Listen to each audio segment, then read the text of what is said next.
Now it happened on the second Sabbath after the first that he went through the grain fields, and his disciples plucked the heads of grain and ate them, rubbing them in their hands. And some of the Pharisees said to them, "Why are you doing what is not lawful to do on the Sabbath?" But Jesus answering them said, "Have you not even read this, what David did when he was hungry, he and those who were with him? How he went into the house of God, took and ate the showbread, and also gave some to those with him, which is not lawful for any but the priests to eat?" And he said to them, "The Son of Man is also Lord of the Sabbath."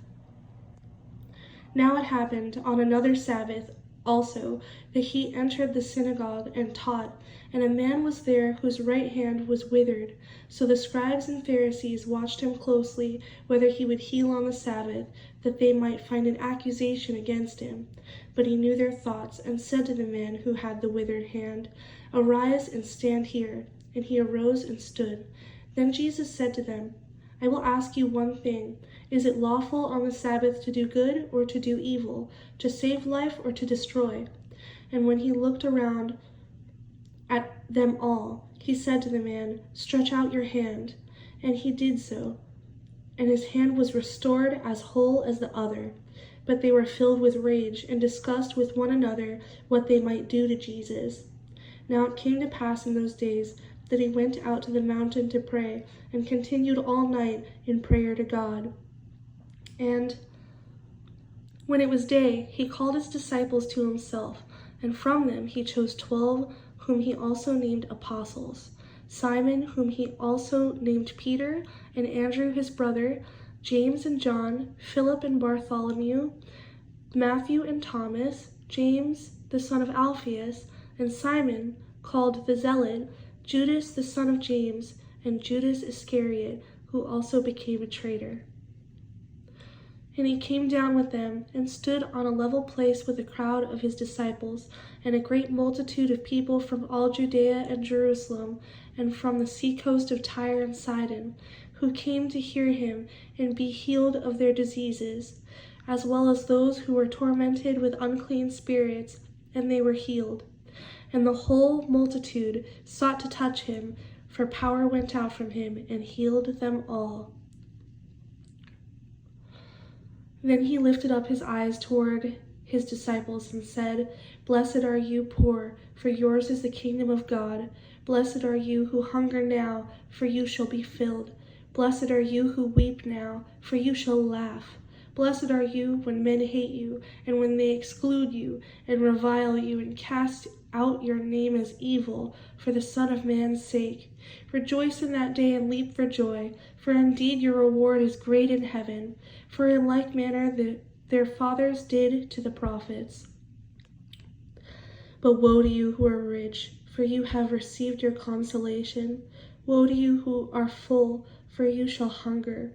Woe to you who laugh now, for you shall mourn and weep.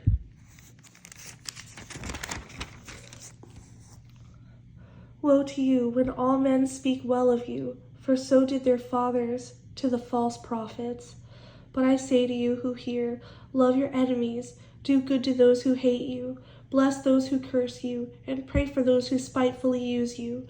To him who strikes you on one cheek, offer the other also. And from him who takes away your cloak, do not withhold your tunic either. Give to everyone who asks of you, and from him who takes away your goods, do not ask them back. And just as you want men to do to you, you also do to them likewise. But if you love those who love you, what credit is that to you?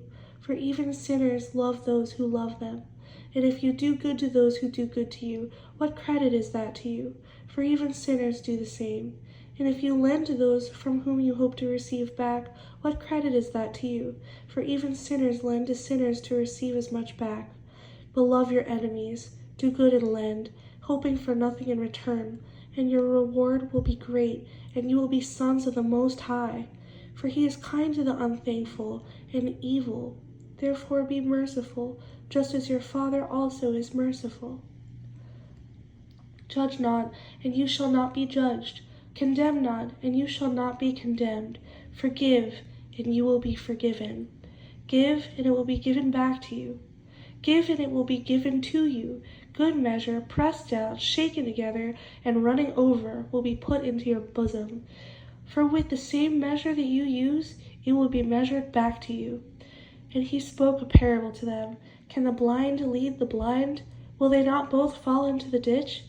A disciple is not above his teacher, but everyone who is perfectly trained will be like his teacher. And why do you look at the speck in your brother's eye, but do not perceive the plank in your own eye? Or how can you say to your brother, 'Brother, let me remove the speck that is in your eye,' when you yourself do not see the plank that is in your own eye? Hypocrite! First remove the plank from your own eye, then you will see clearly to remove the speck that is in your brother's eye.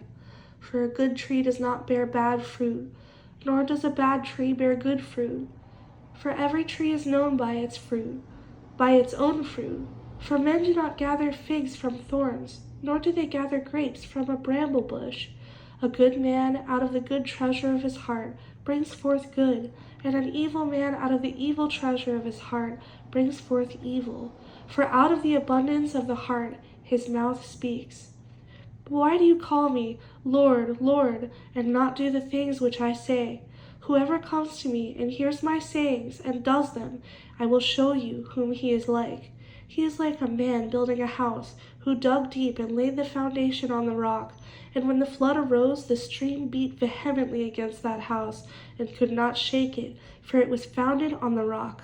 But he who heard and did nothing is like a man who built a house on the earth without a foundation, against which the stream beat vehemently, and immediately it fell, and the ruin of that house was great.